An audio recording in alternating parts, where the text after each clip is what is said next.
Hello everyone, welcome to Panda Place for another episode of Assassin's Creed Rebellion. So with a bit of time before our second event, Stealthy Operations, a new kind of event termed as a Helix Rift Challenge where the missions are actually designed for heroes of a certain class. We will be talking about heroes of the Stealth class. So what are heroes of the Stealth class? In Assassin's Creed Rebellion, there are three main classes: Enforcer class, Support class, as well as the Shadow class. So within the Shadow class, there are actually three categories: Navigation, Assassination, as well as Stealth. So currently we have 5 heroes belonging to the Stealth class. And within these 5 heroes, they all have one common skill, which is the Stealth skill. Alright, so without further ado, let's take a look at our first hero, Maximo. So we'll go straight into his skills, alright? So he has 3 skills. The first skill, which is a self buff, Great Ambition, 1 charge, used only outside of combat. So outside of combat means you can enter a room and before you commence your attack or start anything at all, you could actually use this skill. So what Great Ambition actually does is that it increases your attack and lethality, which actually boosts your damage during combat as well as your chances of successful assassination. So his next skill, Stealth Adept. Okay, so this is basically his the common skill that I was talking about amongst all the heroes of the Stealth class, which is the ability to sneak past enemies undetected. While this is actually a very good skill to avoid combat, the downside is that you require cover, or I would like to term them as hiding spots, for this ability to take place, as well as the enemies that you skip past will not be defeated. So in the case of a room having multiple enemies, you can skip past the first enemy, but if there's no cover for the second enemy, or you can't remove the second enemy out of combat via either stealthing past or assassination, you'll not only have to fight the second enemy most of the time, and if the first enemy is too close to you, you'll still trigger combat, so you'll be like sandwiched between the two mobs. So yeah, yes, it's good and bad. Okay, so for the third skill for Maximo, we have the Assassination skill, and this skill is quite common amongst all the heroes, and it's not just unique to the Stealth or the Assassination class. So what this skill does is that on success, it will immediately put an enemy out of commission, so basically just killing them. So for Maximo, I really like this hero because he has 2 skills that allows him to instantly, I would say, finish off a target, or I would say skipping a target without actual combat. So Assassination and Stealthing both allows you to like one-shot clear a target either by skipping or killing it. So that's for Maximo. Our next hero of the rarity, it's Luis. So Luis has quite a unique skill set amongst all the Stealth class. Why? Because he has 2 skills that I find very useful: lockpicking as well as disarming. So as all of you have known up to now, our starting hero Hamid actually has these two skills as well, and he would be our resident lockpicker and as well as trap disarmer until you get Luis Chico. So what's so good about Luis Chico? Being a Stealth class, he has overall higher dexterity and agility to ensure the success of these 2 skills. Okay, and dexterity also allows him, higher dexterity compared to Hamid also allows Luis to sometimes do some obstacles required in order to reach a certain chest.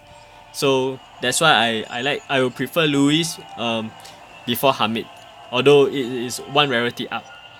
So as always, the Stealth Adept skill, where each of these Stealth heroes have.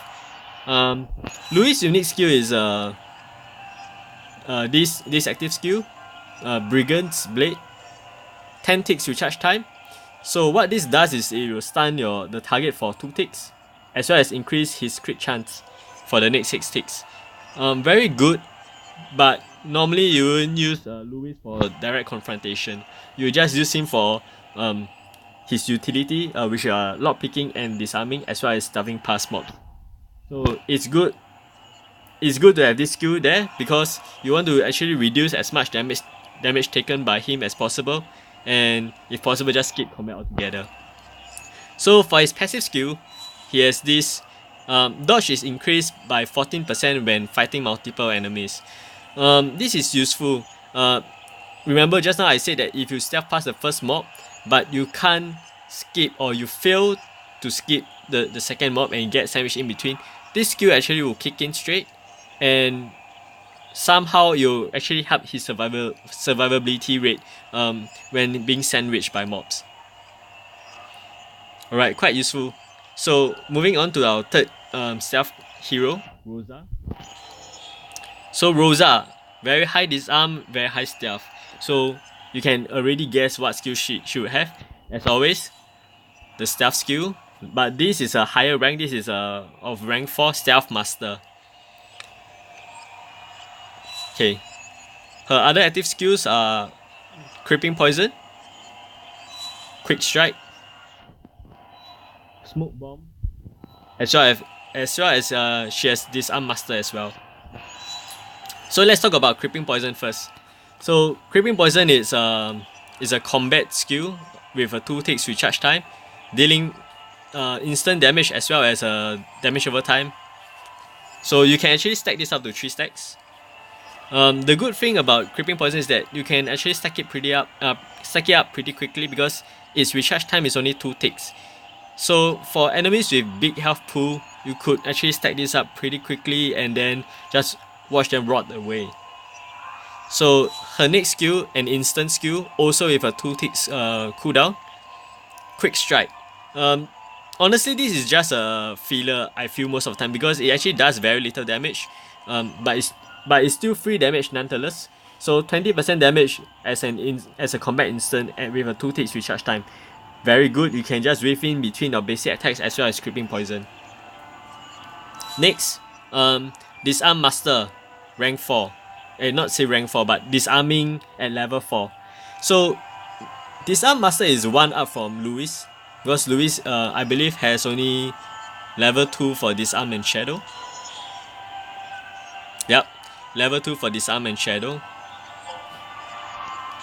So Disarm 4 actually gives you a higher base success rate at rank 1. So as the rank increases to 2, 3 and 4 and eventually 5, you'll see a much bigger success rate as compared to heroes with the similar skill but at a lower level. And finally, Smoke Bomb.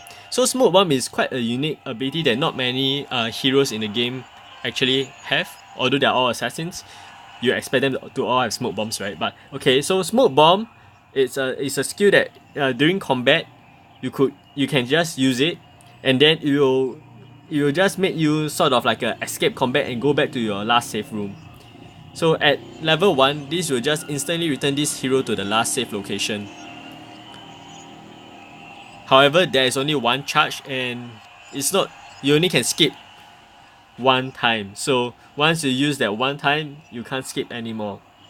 The good thing about Smoke Bomb is that I remember with higher levels, it actually will restore your HP as well. Yep, so for example, at rank 5, you instantly return this hero to the last safe location and restore 25% health. This is really good, especially if you are in a pinch and you are going to die. So basically you could just put Rosa in to combat, stealth and whatever, and if you fail, you can always Smoke Bomb your way out. Or when I just got Rosa, I actually played around with her in a sense where let's say there's this final boss which is very hard to defeat, right? So I'll put her in. I'll try to do as much damage as possible with stacking Creeping Poison as well as just weaving quick strikes in between the basic attacks and stuff. And the moment where I think that should be defeated by the next swing, I'll just Smoke Bomb the way out. So, try to squeeze a bit more damage before you actually send in the guy to finish off the strong enemy. So those are her active skills. Wow, actually she has quite a lot, 5 in total. Okay, next we'll talk about her passive skills. So she has 2 passive skills. The first one is Last Man Standing. So if your whole party is wiped out except for Rosa, she actually gets a dodge buff.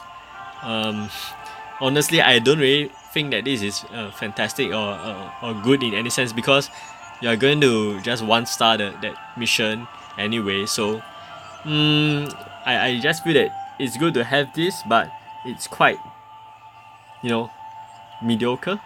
Yeah, so her next passive skill, Fencer's Reflex. So this one, on the other hand, you will just give Rosa dodge chance. The rank at rank 1 it only gives 2%, but I believe it will be quite strong as it goes upwards. Was it 10%? Let's take a look.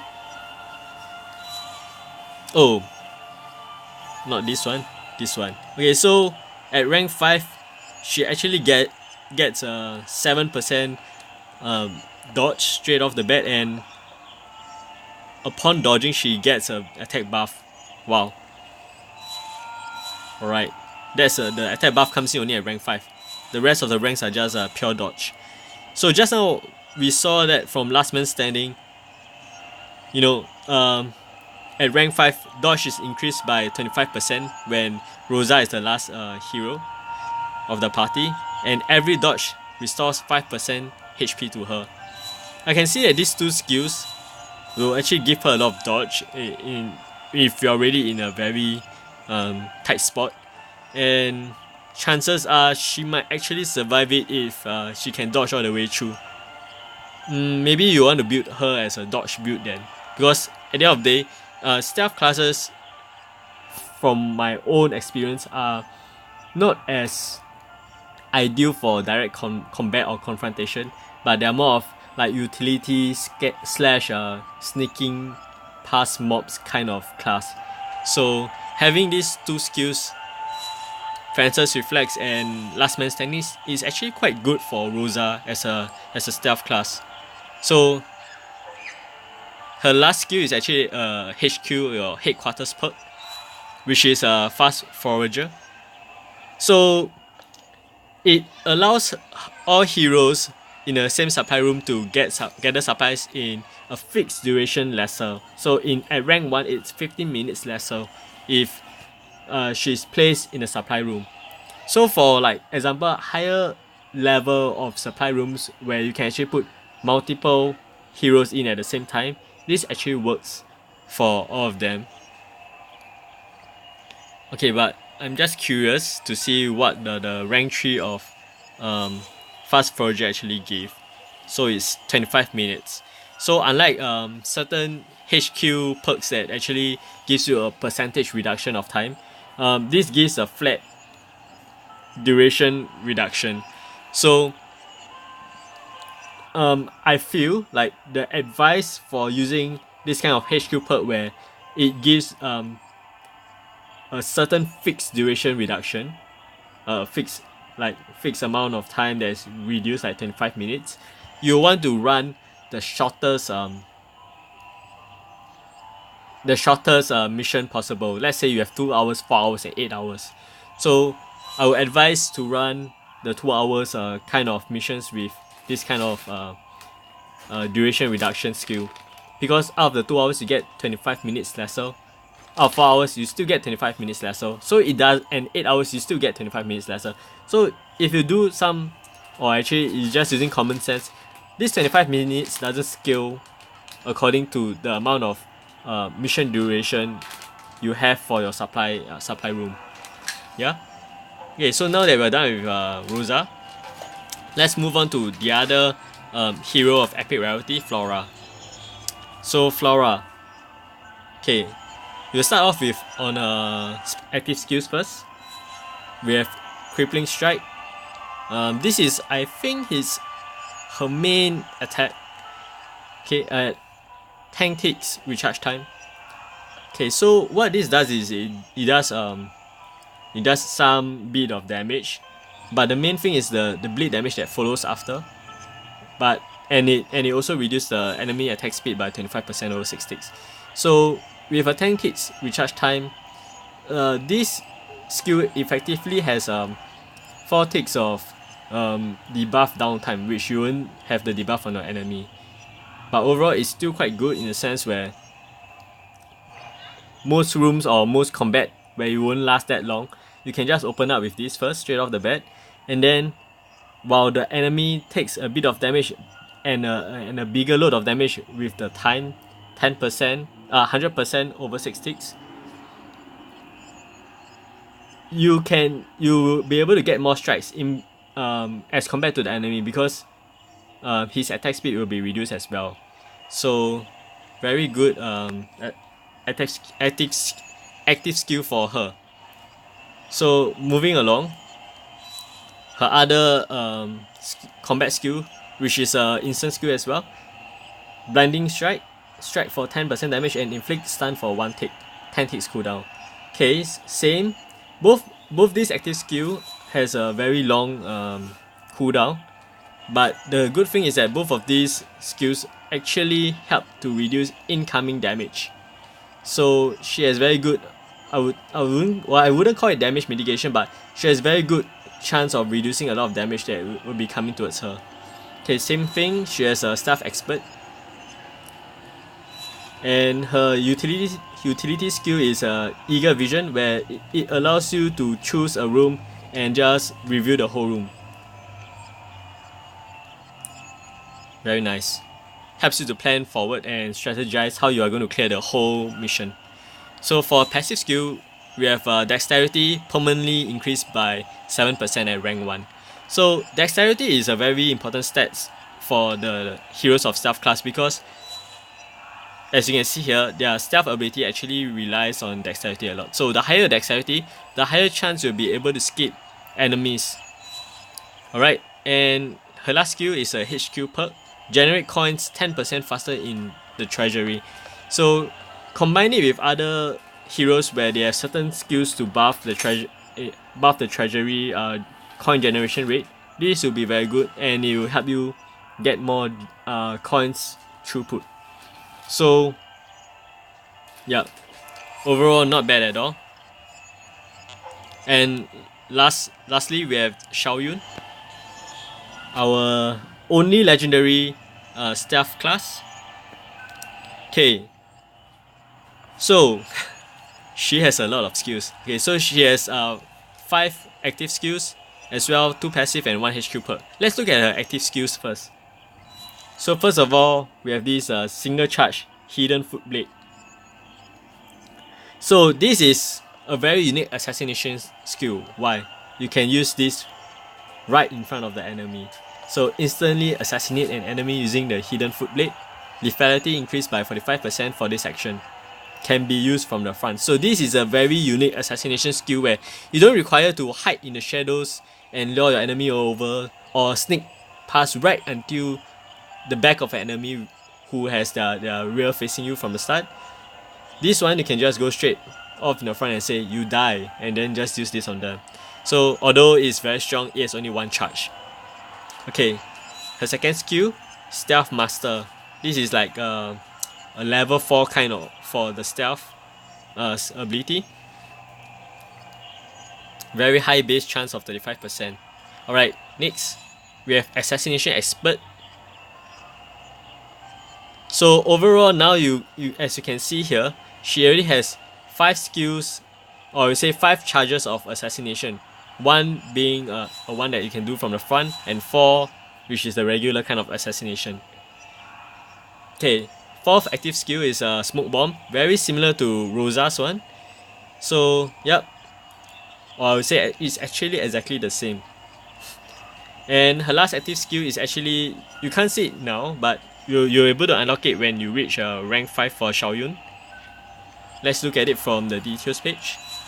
Okay, it's the Stealth Grandmaster, 2 charges, and you sneak past an enemy with guaranteed success. Pretty good at all.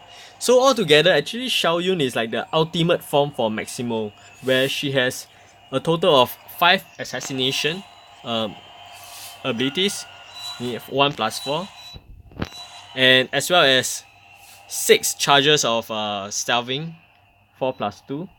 So she is like your go-to hero if you want to skip and kill a ton of mobs without actually having to go through combat. Yeah, so pretty amazing, Shao Jun. I would really love to get her as well. Okay, so moving on to a passive skill. Her first passive skill, Predator's Focus, is just a increase to her base crit chance. Her second passive skill, Time Dilation. Okay, so this is a HP threshold skill as well, or passive skill. Dodge will be increased by 7% when HP is below 25%. Pretty good, but like I said before, for cases of like Alexios or Cassandra, I really don't like this kind of threshold skills because most of or half the time you won't actually be able to activate them at all much. Especially since Shao Jun is actually a stealth class kind of hero and she's most of the time just skipping mobs or just killing them straight out of the vet. You won't really take much damage. Yeah. So lastly, her HQ perk, gather supplies 10% faster from the supply room. So as compared just to Rosa from just now, this is one that will scale with duration. So for 10% faster in the supply room, I would use her for the 8-hour duration kind of supply missions instead of putting her on a 2 hours kind, because this scales with the duration increase. So with this, we have covered all 5 heroes of the stealth class, and now we'll proceed on to looking at the event Stealthy Operations. Okay, so for Stealthy Operations, this is a new kind of event termed as a Helix Rift Challenge. So Helix Rift Challenge, from what I've read, is an event where the missions are designed specifically for a certain kind of class. Not really sure how this goes because I'm not a beta player, and it will be my first experience playing this event alongside you guys as well. So we'll see how this goes, and maybe after that I'll do a video. Okay, but one thing that is common between Stealthy Operations and our last event, Spears for Hire, is that there would still be heroes with sync bonus. So for if you can see on the screen now, there are 3 heroes with sync bonuses that we are able to use for this event, which are Maximo, Luis, and Flora. Okay, so I believe they are all 75% is because due to their ranks. Oh yeah. Okay, so my Maximo is actually at 3 stars now, and I believe as a common rarity his base points should be 25%. At 2 stars he should be at 50, and at 3 stars 75. My Luis Chico is at 2 star, so second rank. So that's why 50 plus 25%, 75%. So currently I have a total of like 150% worth of sync bonus from them. Okay, let's take a look at the summon pool. So as you can see from this event summon pool, it's very straightforward that they tell you that there are only 5 heroes in this summon pool, and out of these 5 heroes, only 3 of them would give you sync bonus. So only Flora, Luis, and Maximo would give you the sync bonus, where Shao Jun and Rosa, they don't give any sync bonuses at all. So yeah, would I summon for this event? As of now, I would not summon because only 3 out of the 5 possible summon heroes will give bonus, and I also do not have enough Helix credits as well. But we'll see how this goes. We'll see how the actual event runs, and then maybe I will be persuaded if there is really a need to have 3 bonus character. If not, it will be a solid pass for me to summon for this Stealthy Operations event. Alright, so now that we have gone through the event as well, we can see that they have also shown us what the upcoming event after Stealthy Operations actually is. As you can see from this picture, coming soon, Spain 15th century. This is the exact same with one of the events that happened in the beta, called the Herosius Retribution. So Hero Show's Retribution is actually Helix Rift event, or their first Helix Rift event, and I believe the structure should be similar to Spears for Hire. So just be prepared, and if you have any heroes like of they are have their bio information that they are placed in the Spain 15th century, I think it is good to actually level and rank them up in preparation for this upcoming event. So I guess this is the end for this episode, and thank you for watching. So good luck, have fun, and see you till next time.